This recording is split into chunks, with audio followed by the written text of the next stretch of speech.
will boost transparency, curb illegal mining, and enhance security in the sector. He said the move aligns with the government's commitment to leveraging technology for effective resource management and economic growth in the mining industry. At the click of a button, you can surf to any mine site you want and see the operations that's going on there, and see the volume of even the mineral that is extracted, the number of trucks that are going out, and of course the security situation of the environment.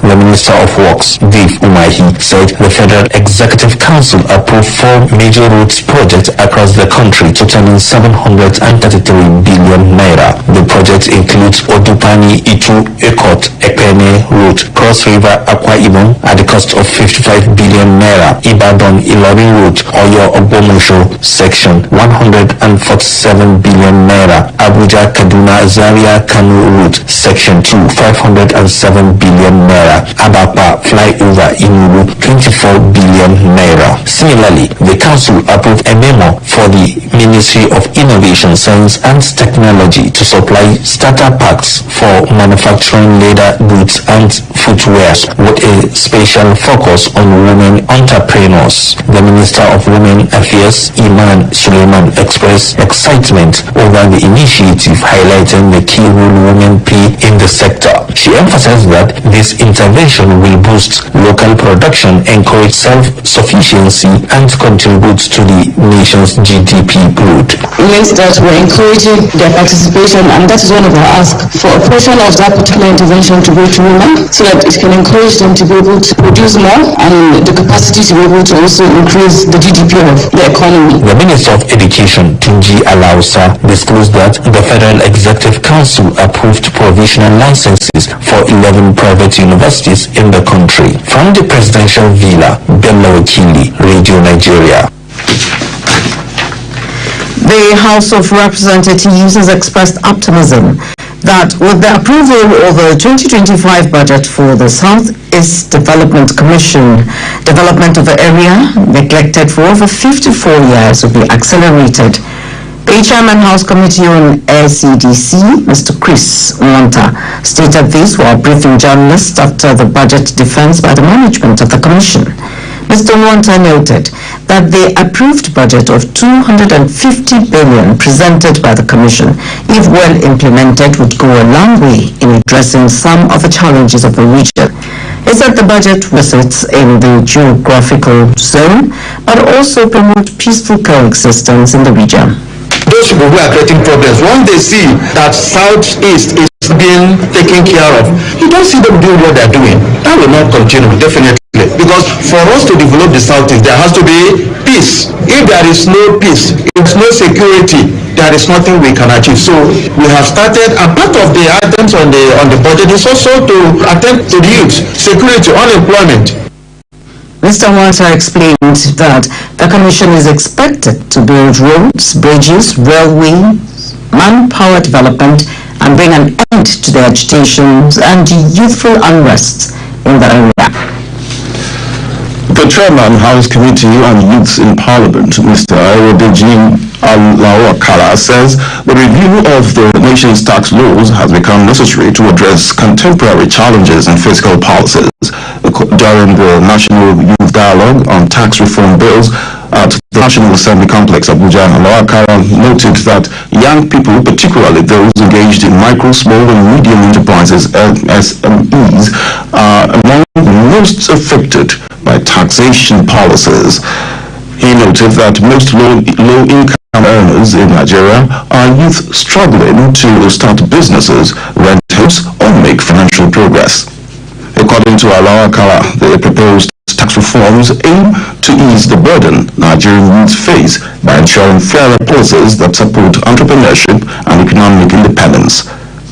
Declaring the public hearing open, Speaker of the House of Representatives, Dr. Tajuddin Abbas, assured the various youth groups that their input would be factored in the review of the proposals ahead of the passage by the Parliament.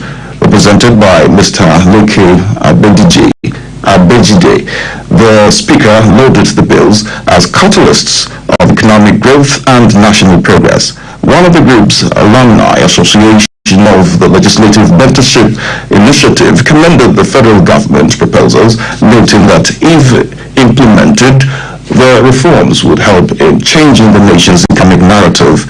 Shegun of the African Policy Research Advisory emphasized the need for the protection of the nation's tax sovereignty.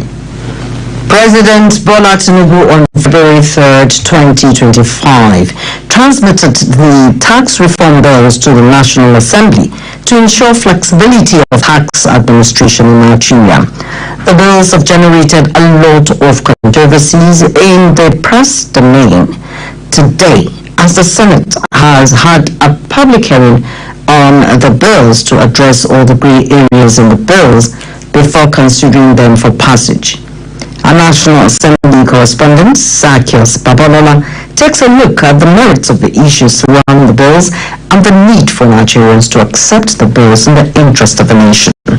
The tax reform bills presented to the joint session of the National Assembly are Nigerian Tax Bill, Nigerian Tax Administration Bill, Joint Revenue Board Bill, and the Nigerian Revenue Service Bill. The implication of the tax reform bills include the exemption of small business with an annual turnover of 50 million or less, no withholding tax deduction in business income of small businesses, reduction in companies' income tax from the current rate of 30% to 27.5% from 2025 and 25% for subsequent years. Workers earning 800,000 annually or below will be exempted from taxes. Essential items will enjoy 0% value added tax. Businesses will be granted tax credit from VAT paid on their assets and all expenses incurred to produce valuable goods. Economic development incentives on profit or gains of friendly society, and tax exemption on compensation for loss of employment not exceeding 50 million naira, while NGOs are expected to register for tax proposed among many other benefits. The chairman, Fiscal Policy and Tax Reforms Committee, Mr. Taiwo Yedele, emphasized all the additional benefits of the proposed tax. In Nigeria, you are asked to pay personal income tax once you earn 30,000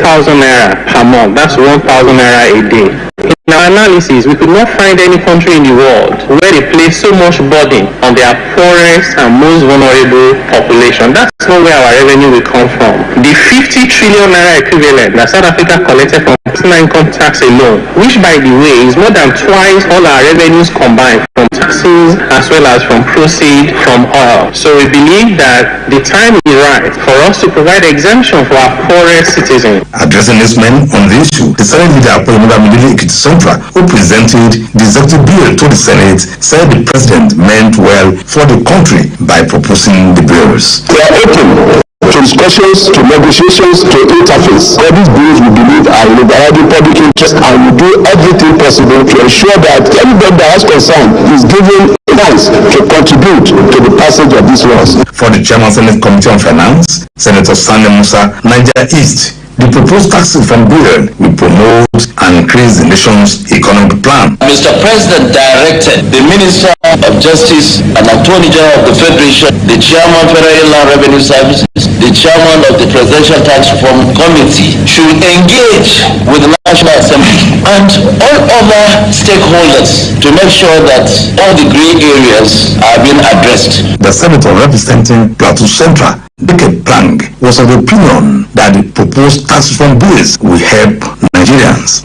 All the invited groups and self-invited persons that were before the committee, none was denied an opportunity to speak. About 80 to 90% subscribes to this bill. One of the controversies surrounding the bills from the North that the bill will impoverish the people of the North. The claim was dismissed at the public hearing by Senator Abu Mingi, representing Bushi Central. Remember, tax is a global phenomenon and it is campaign issues all across the developed countries. My position was, if that is so, why wouldn't you just take your time, consult more, and negotiate more? At the end of the day, we have a tax reform that is a Nigerian tax reform. For Senator Orji Zokalu Abianoff. The proposed tax reform bill, if passed into law, would be an immense benefit to Nigerians. If there is any section of the bill that is not good for Nigerian people, if there is any section of bill that conflicts with the constitution, we look at it. In an interview with a tax expert, Philip Oji, government established tax investigators who are to be independent of Federal Inland Revenue Service to achieve the success of the program. The Federal Inland Revenue will collect tax while the new agency, if elected, will keep receipts. As Nigerians are waiting the implementations of the proposed bill, both the executives and legislature as well as stakeholders are meeting regularly to address various clauses in the tax reform bill for the benefit of Nigerians. In Abuja, Zacchaeus Balola, Radio Nigeria. And for more on the tax reform bills, I interacted earlier with the executive of PUN Advocacy and Advancement Center in Africa, Mr. Ezenwa Mwagu. The whole idea of reform is to improve on something that is perhaps needs improvement. Our tax laws are archaic. Many of it dating even as far back as 1959, and that means that it needs to be brought into contemporary. It has to be brought into the time that we're living in. And part of what is important is that the need for generation of resources. The country is in need of money, but it has to be fair, it has to be balanced, it has to be one that does not burden individuals and companies. And so a fair and balanced tax system is one that will benefit all Nigerians, and I think that is what this whole tax reform bill is about. At the House of Representatives top hearing, you stated for the CSOs. Now, as a group, to what extent the civil society group has been involved in this bill? There are a lot of civil society organizations who have been working around tax justice. You know, but the business of reform, making laws for the country, is completely in the domain of the legislature.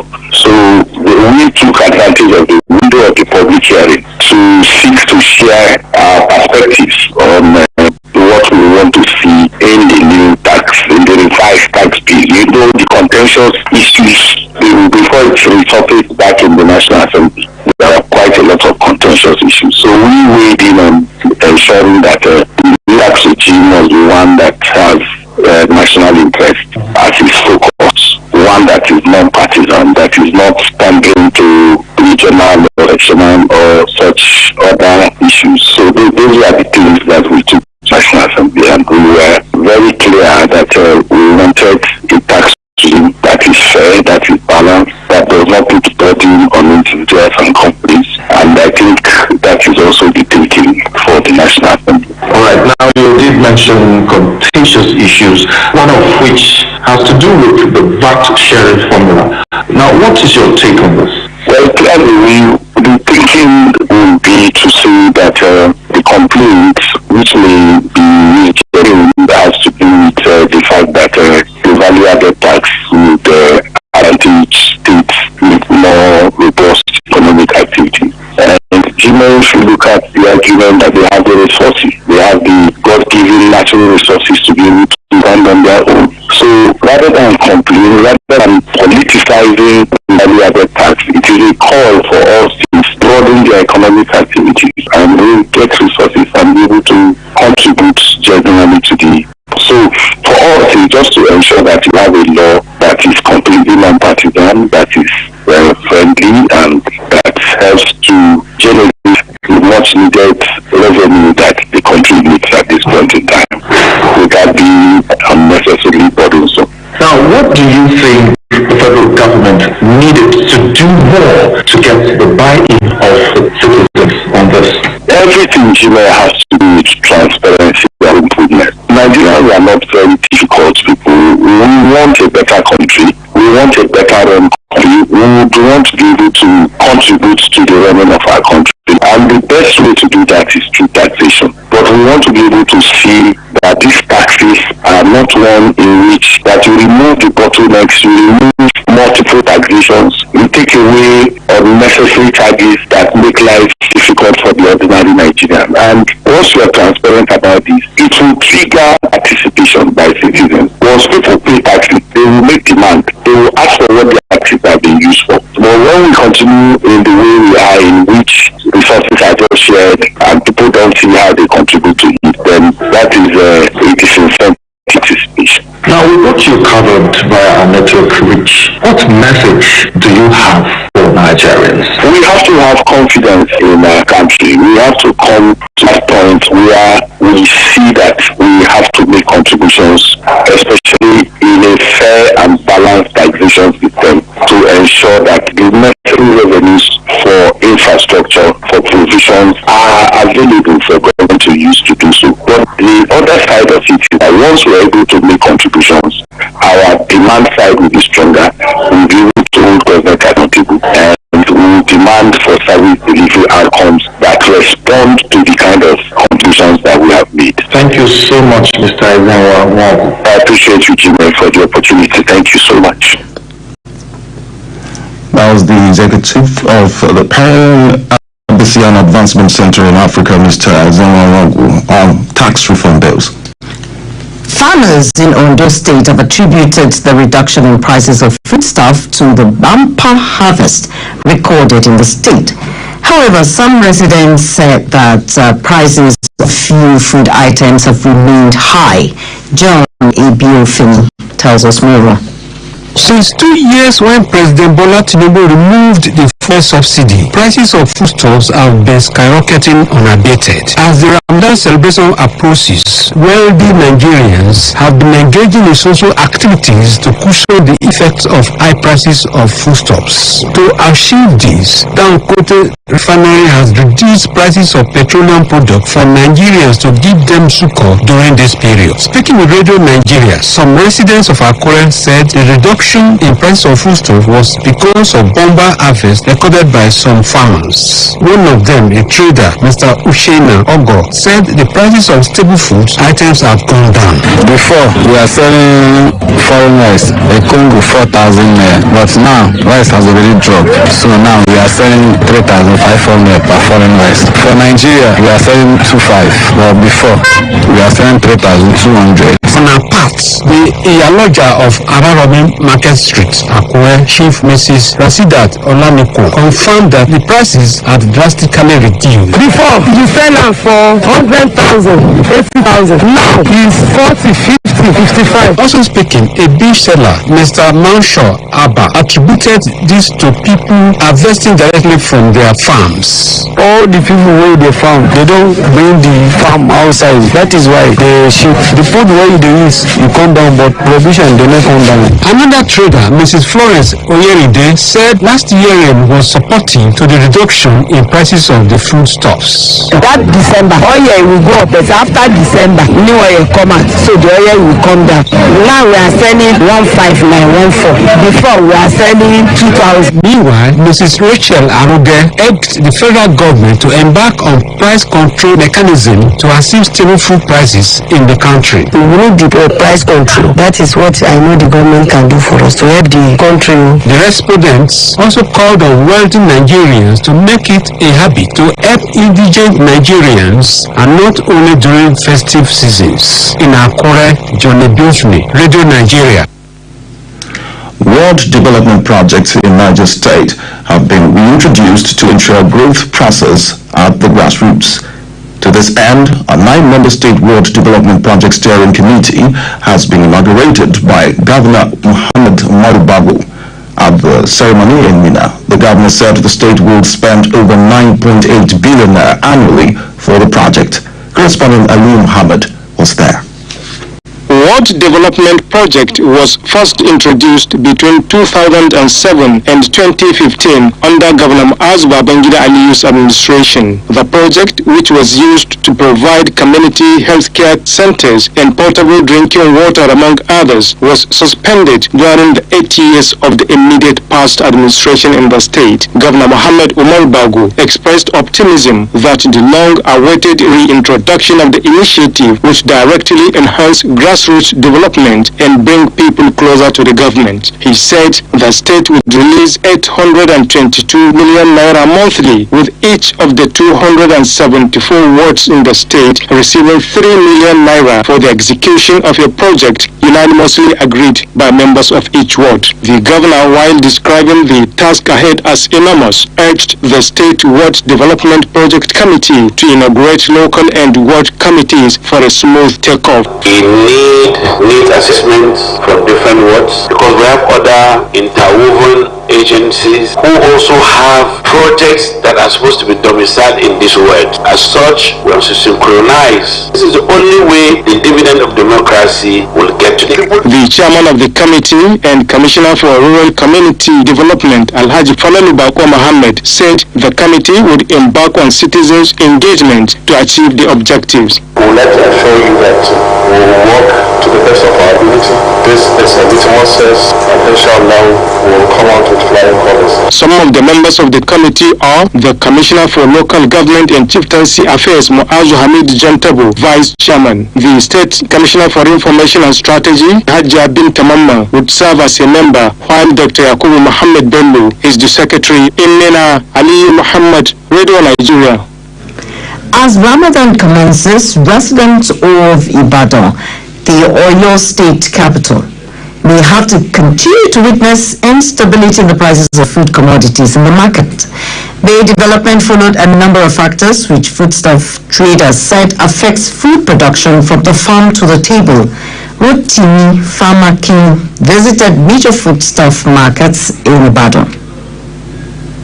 On 19th of February this year, the Minister of Agriculture and Food Security, Abubakar Kyari, urged foodstuff retailers to reduce prices of foodstuff to make life bearable for Nigerians. While there is actual price reduction noticeable on some foodstuff, other commodities have recorded increase. At Bodija Foodstuff Market, a bag of rice, which before now was 66,000 naira, now goes for between 79,000 naira and 82,000 naira, and gari, which earlier sold for 75,000 naira, is now 80,000 naira. This equally applied to yam and groundnut oil, which also recorded increase in prices. However, reduction was noticed in maize as it dropped from 75,000 naira per bag to 55,000 naira. Price per bag of beans also dropped from 105,000 naira to 80,000 naira. The Public Relations Officer about the Foodstuff Sellers Association, Bodija International Market Chapter, Alhaji Suleiman Iliomo, attributed the increase in the prices of foodstuff to some factors like the activities of security officials at border points, increase in demand, unstable weather, and high costs of transportation. A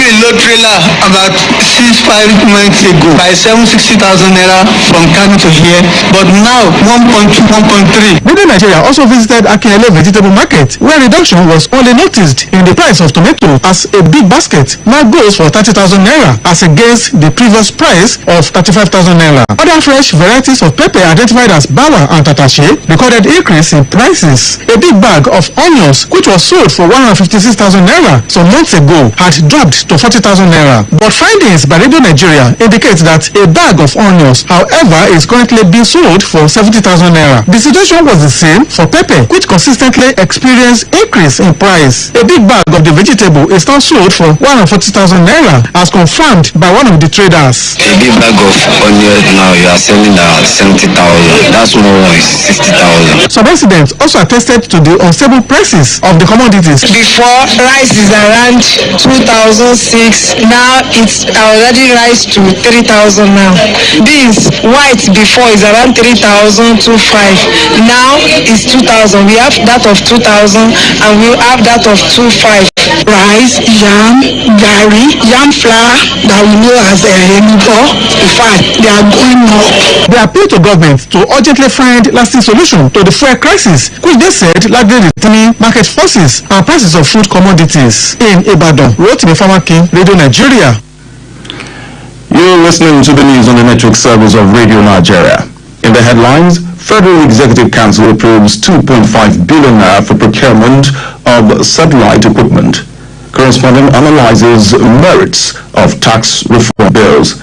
Still ahead, Catholic Bishops' Conference queries closure of schools during Ramadan. Group calls on the stakeholders to save PDP from collapse. Plus sports, commentary, cyberscope, newspaper headlines, and weather report. Please stay tuned. Radio Nigeria, uplifting the people and uniting the nation.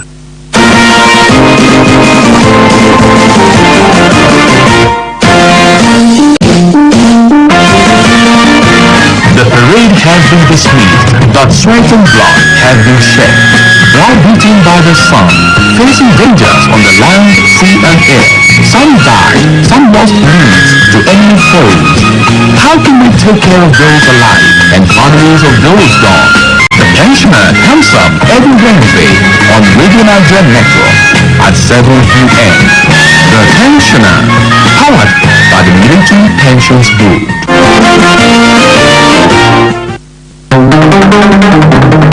Your gateway to information on transformative education. Tetfon Radio Link, the program that keeps you abreast on the activities of tertiary education trust fund. Tetfon comes up every Tuesday at 5:30 p.m. Discover how Tetfon is revolutionizing research, infrastructure, and academic excellence in Nigeria's tertiary institutions. Get insights into Tetfon innovative initiatives, success stories, and impact on Nigeria's education sector. Don't miss expert discussions, interviews, and updates on Tetfon's interventions, including research funding, infrastructure development, and academic staff training. Join the conversation, ask questions, and get informed. Tune in every Tuesday at 5:30 p.m. for Tetfon Radio Link, only on Radio Nigeria. Tetfon Radio Link, empowering education, enhancing Nigeria's future.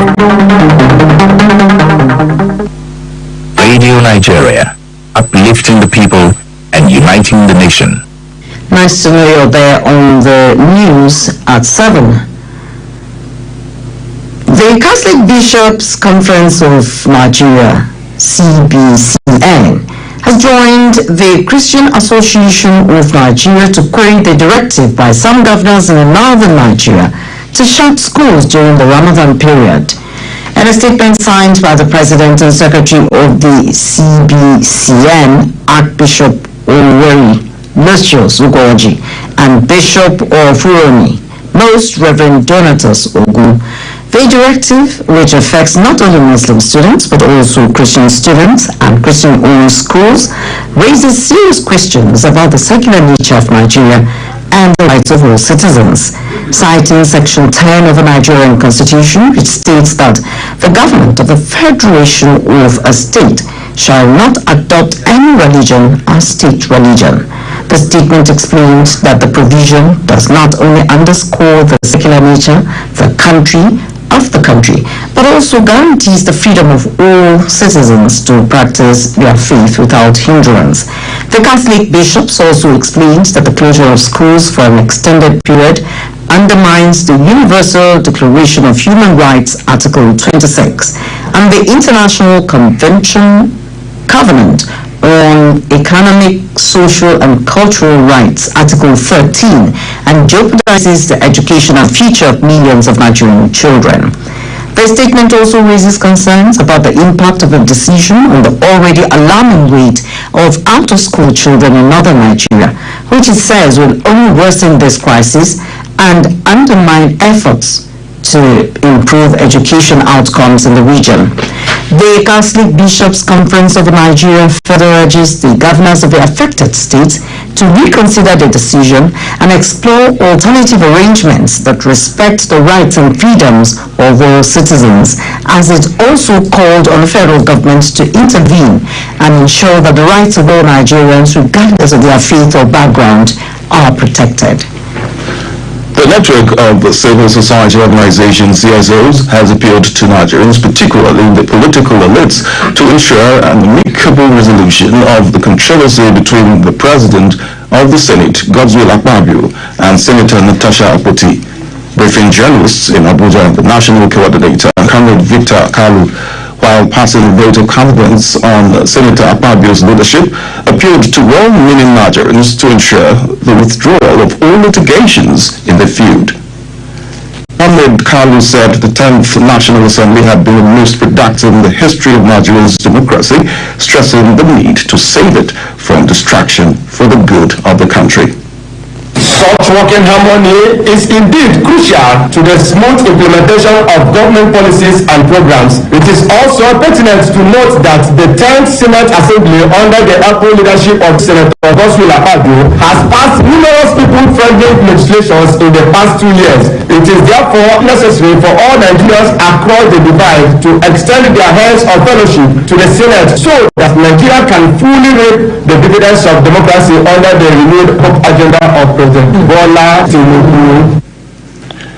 Comrade Kalu said swapping of seats in the Senate was a routine and should not have been taken that far, urging Senator Natasha Akpoti to see reason in conciliation.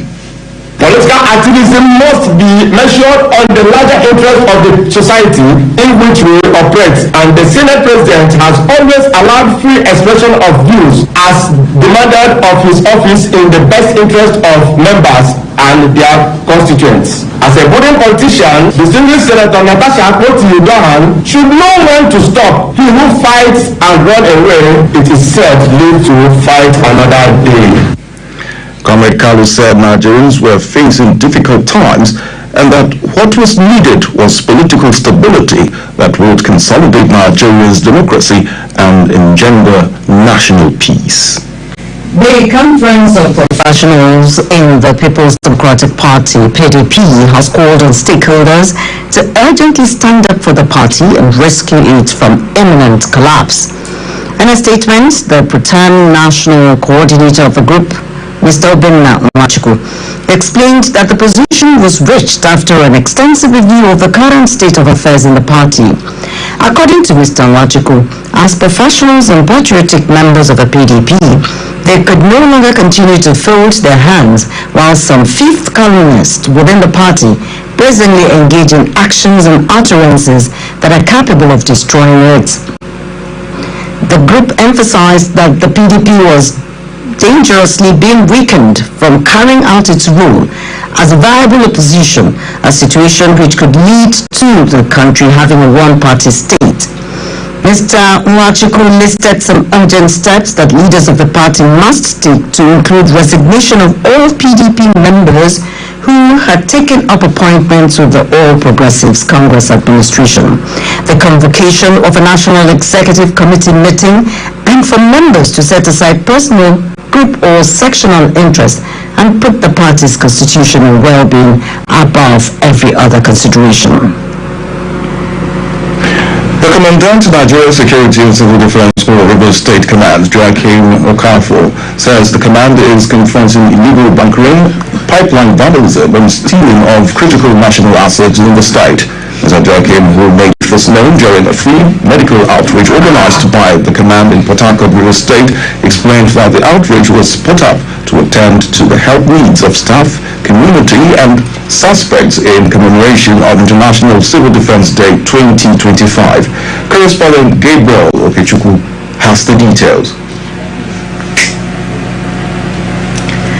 International Civil Defense Day dates back to 1990, when International Civil Defense Organization declared a global day to bring to light the importance of civil protection, disaster and emergency preparedness and management world over. Speaking at the event in Port Harcourt, River State, Commandant, Nigeria Security and Civil Defense Corps, River State Command, Mr. Joachim Okafor was just the lead to cater for the health concerns of the host community, staff and suspects, while calling on the state government to build 50-bed space hospital for the Corps in River State. The commandant stated that the Corps has achieved significant milestones in the fight against oil theft in collaboration with sister security agencies. We must not fail to appreciate all the sister security agencies, health and environmental workers, emergency management personnel, and all other partners and stakeholders that are in forefront of civil protection. These ones stake their lives daily for the protection of the populace. On our part, the head of medical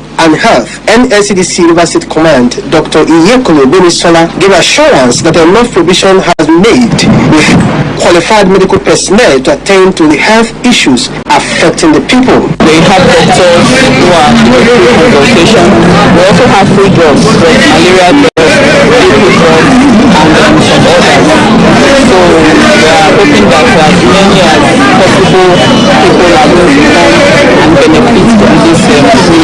To Two of the beneficiaries, Mrs. Mercy Enyomoren and Comfort Johnson, expressed joy over this gesture by the call. I'm very happy and I say, may God give you the best, and for those who program this program to reach somebody like me, God will bless them.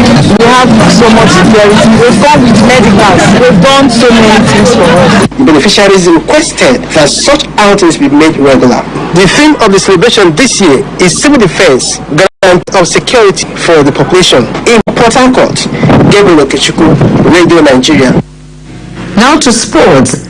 NPFL top sport battle ends in a stalemate in Ibadan as UEFA Champions League round 16 takes center stage today. Let's join Annabelle Okweri for details in sports news. In a major battle at the top of the table, Shooting Stars Football Club of Ibadan were held to a goalless draw by Rivers United in their matchday 27 encounter at the Lake Salami Stadium yesterday. The Luyali Warriors threw everything the visitors, dominating play and recorded 3 shots on target and goal, but the Potaka boys were solid in defense with 3 crucial saves. The result means Rivers United remain in second position on the log, although they are tied on 43 points with Shooting but have a better goal difference. Results, Alchemy Warriors beat relegation threatened Lobby Stars 1-0 with Jonathan scoring the only goal in the 52nd minute, while Uche Sebastian's 28th minute strike helped Aqua United win against Katsina United in Europe. Nigeria's under 20 boys Flying Eagles have embarked on a short break following their 2-match tour of Cote d'Ivoire last week. Players and officials were given 9 days off with the team to regroup in Abuja on Monday 10th March. Ali Zubairu's Chargers won and lost one of the 2 games with captain Daniel Bamei scoring from the penalty spot and Divine Elisa making it 2-0 against the Ivorian Young Elephants on Wednesday. However, the table was turned in the second Friday with the hosts running away 2-0 winners at the State Felix Buhari. Nigeria will contend with Egypt, South Africa and Morocco in Group B this year's Africa Under-20 Cup of Nations taking place in Cote d'Ivoire from April 26 to May 18 with the 2 top-placed teams in the pool guaranteed spots in the quarterfinals. In basketball, River Sopa's head coach Ogo Daudu says his team has been placed in a tough conference in this season's Basketball Africa League. 6-time Nigeria Premier League basketball champions Hoopers will face host First Rabat, debutant Al Ittihad and 2023 third-place team Stade Malien in the Kalahari Conference. The Kingsmen will play against the 3 sides from 5 to 13 April at the Prince Moulay Abdallah Sports Complex in Rabat, Morocco. Speaking after the BAL announcement, Daudu said it is a difficult conference, but just like last year, they are focused on getting out of the group stage. We're not going to do anything different from what we did last season. If it's not broken, don't fix it. So we're basically going to approach the achievement of that target by doing the same stuff that we did last season. Keeping it simple, playing basic basketball, spacing out, running, just do the little things that we need to do, and of course we will be good. River Soapers will be making their third appearance at the 2025 Basketball Africa League. Still staying with basketball, Ball Affects Lives, a US-based non-profit organization dedicated to youth empowerment through sports, education and leadership development, has announced the appointment of sports journalist and youth advocate Oluwafemi Adefeso as its new vice president and board member. As founder and executive director of Ball's Activating Literacy and Leadership, Ball Adefeso has empowered over 2,000 young people across Africa by providing sports equipment, literacy programs and leadership training. I just took it upon myself to encourage little people like within my community, and gradually I built something, and it's been almost 5 years now. We've been going about advocating for some of these guys in academies to at least get their O-level results and be a bit educated. So I've had a couple of my friends who ended up maybe going to the US to play collegiate or to Europe when they're coming for summer holidays, and just come with shoes that the teammates are not using, balls, and then we used to use that as a way of extending the help to some of these programs. In a new role, Adefeso will oversee the strategy and program execution of Ball Affects Lives, ensuring a deeper impact in the United States and internationally.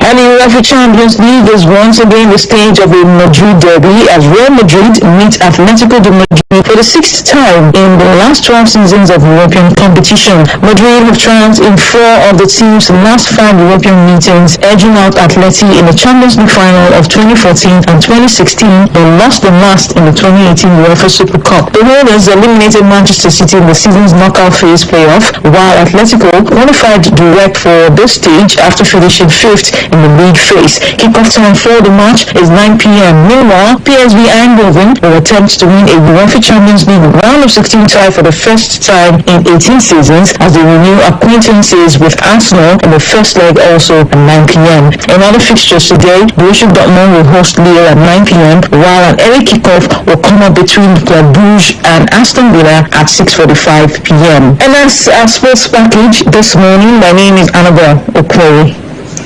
Thanks, Annabelle. The commentary is on the impact of USAID's shutdown on African economy.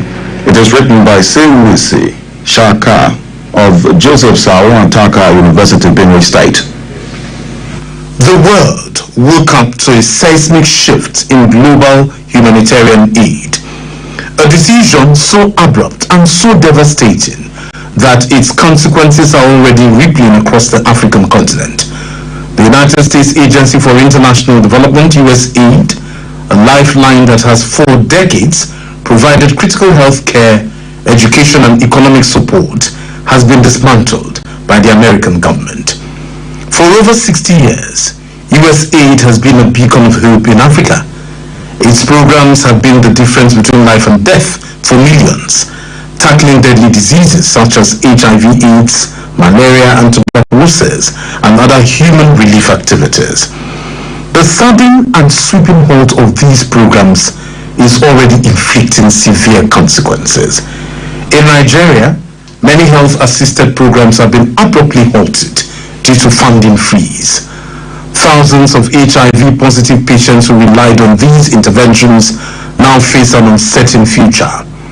In Malawi, where the U.S. had been providing over $350 million annually to support healthcare, education and infrastructure, the impact is devastating. Across sub-Saharan Africa, microfinance projects that empowered women entrepreneurs, agricultural initiatives that boosted food security, and educational programs that lifted millions out of poverty have all been grounded to a halt. The economic and social fabric of Africa is unraveling at an alarming pace. In Ethiopia and South Africa, foreign investors, once encouraged by US aid for economic reforms, are pulling out, sending shockwaves through already fragile economies. The political consequences of US aid's abrupt shutdown are just as alarming. For years, the agency played a pivotal role in strengthening democratic institutions, funding election monitoring, and supporting civil society organizations. Without this stabilizing force, fragile democracies could descend into chaos. Already, China and Russia are stepping in, offering financial deals that come with heavy political strings. Africa, once a priority for US foreign policy, is now being handed over to geopolitical rivals without a second thought. The argument that this move is about fiscal responsibility does not hold up to scrutiny. The US foreign aid budget has always been a fraction of overall spending, less than 1%, yet its impact has been monumental. By withdrawing support, the US is not saving money. It is forfeiting global leadership, ceding influence, and allowing instability to take root in regions that were on the path to progress. The consequences of this decision will not stay confined to Africa. Humanitarian crises lead to mass displacement, creating waves of refugees. Political instability breeds extremism, threatening global security. By pulling out, the US has not only abandoned its commitments, but has also made the world a far more dangerous place. But all hope is not lost. The international community must step up where the US has stepped back. African governments, development agencies and private philanthropists must forge new alliances, ensuring that critical programs do not collapse. The European Union, the United Nations and emerging global powers must act swiftly to fill the void before the damage becomes irreversible. African leaders must embark on human emancipation programs that amassing spurious wealth meant for the people. The American people, many of whom have supported US AIDS mission for decades, must hold their leaders accountable and demand a reversal of this disastrous policy. This is not just about aid, it is about humanity. Next is that commentary on impacts of USAID shutdown on African economy was written by Sylvie Sishaka and read by Fubara Pepple. Well, next is Cyberscope. Yes, and we have Dangote Petroleum Refinery and Pharmaceuticals as the name on everyone's lip as after announcing it will absorb 16 billion naira loss to refund marketers 65 naira per litre, ensuring Nigerians benefit from cheaper fuel. Hashtag Dangote is lighting up social media as people debate whether this move will bring lasting relief at the pump. Wow. I don't care, I like it. Meanwhile, hashtag NNPCL is making waves on X as 860 naira per litre is up for grabs. The move has ignited competition among private marketers, with some adjusting their prices downward. While many Nigerians welcome the relief, others remain skeptical. Will the reduction last, or is it just temporary? Well, we'll know about that as time goes on. Drama in Nollywood as Regina Daniels has social media in frenzy mode after a video showed her mother crying and pleading with Nigerians to hold Senator Nedwoko responsible if anything happens to her. The video fueled even more speculation after trouble in Regina's marriage, with fans and critics alike taking sides. Wow. All right, we'll move over to newspaper headlines. Very well. On the Punch, screaming banner headlines: Rivers budget, Fubara Assembly set for fresh showdown, government alerts supporters. FG and NPCL work out 7.7 trillion fuel subsidy debt payment. How Akande-led panel forced Miranda out, reinstated Obasa, is a screaming headline there on the Punch. And Vanguard newspaper, we have these headlines: Rivers crisis, I'm not scared of anything. Governor Fubara says this.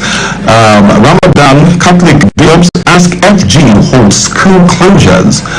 It's time to rescue PDP from imminent collapse, concerns stakeholders, says this. And of course, Nigeria loses trillions to illegal miners, FG. This day says Fubara to Rivers people, brace up. What's ahead is more than what has just passed. There's a screaming headline there: Peace returns to Lagos, Obasa in dramatic return to speakership. We also have Miranda resigns back in office as speaker, and lawmakers emotional cry as they accept ex-female leader's resignation, and how Tinubu stood his grounds against Obasa's removal, and lots more on that story on this day. And then we have on Daily Trusts, the price more ranges as NNPC matches Dangote's 860 naira per litre. Army University professor kidnapped, CSP rescued as abduction. And that's it on newspaper headlines this morning. So go straight to weather forecast. Sunny and hazy skies are anticipated over the northern region throughout the forecast period. Sunny skies with patches of clouds are expected over the north central region throughout the day, with chances of isolated thunderstorms over parts of Kogi and Kwara State during the afternoon and evening hours. In the southern region, cloudy skies with spells of sunshine are anticipated over the inland and the coast during the morning hours, with prospects of localized thunderstorms over parts of Bayelsa, Rivers, and Akwa Ibom states. In the afternoon and evening hours, localized thunderstorms are anticipated over parts of Ondo, Osun, Ekiti, Ogun, Oyo, Edo, Ebonyi, Enugu, Lagos, Imo, Abia, Anambra, Delta, Cross River, Rivers, Akwa Ibom, and Bayelsa states. Well, to end the news, here is a recap of the major stories. The Federal Executive Council, FEC, has approved 2.5 billion naira for the procurement and installation of satellite equipment to enhance real-time monitoring of mining activities across the country. Correspondent has analyzed the merits of the tax reform bills recently transmitted to the National Assembly by President Bola Tinubu. The Catholic Bishops' Conference of Nigeria, CBCN, has joined the Christian Association of Nigeria to query the directive by some governors in northern Nigeria to shut down schools during the Ramadan period. We also told you that the professionals in the People's Democratic Party, PDP, has called on stakeholders to urgently stand up for the party and rescue it from imminent collapse. That's the news, edited by Stanley Nwosu and the production team. My colleague has been Jeremiah Jime. I am Juhu.